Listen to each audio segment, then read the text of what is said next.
Talk about this, folks. This Monday, negotiators from Russia and Ukraine, right?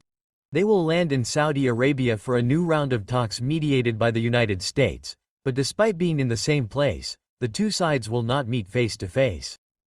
According to the Washington Post, the format will be what we call proximity, right? In other words, each delegation will be in a different room and the mediators will go back and forth between them, right? According to Kremlin foreign policy advisor Yuri Zakov, the focus of the negotiations will be a partial ceasefire focused on the Black Sea. Moscow is expected to suspend attacks on Ukraine's energy infrastructure. The issue of grain exports linked to the old agreement from the summer of 2022 that regulated shipments via the Black Sea should also be on the agenda. The Russian delegation in Riyadh will be led by Grigor Karazin, a senator responsible for international affairs, and by Seg Beza, a senior advisor to the director of the FSB, Russia's security service. On the Ukrainian side, according to the senior official in Kiev, who preferred to remain anonymous, the delegation will be led by Defense Minister Rustin Homarov and Pavilo Polisa, Deputy Chief of Staff of the President.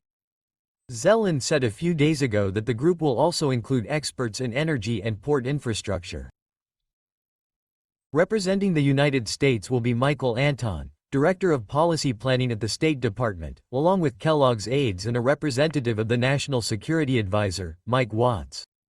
While the international media is talking about mediated talks, the Ukrainian Foreign Ministry has a different interpretation.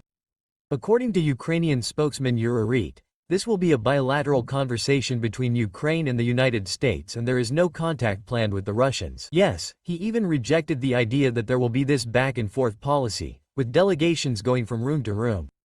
Now, folks, it seems that Russia does not want its rapprochement with Trump to represent a step back in relation to its partners in Asia, right? Yesterday, March 21st, the Secretary of the Security Council of Russia, Sergei Shoigu, made an official visit to North Korea and met with Kim Jong-un. This meeting came shortly after the spokesman for the United States Department of State, Tammy Bruce, openly criticized North Korean support for Russia, stating that it only fuels the long war in Ukraine. On the same day, the head of the FCB, Alexander Bortnikov, was in Beijing and met with the Chinese Minister of Public Security, Wang Zhao.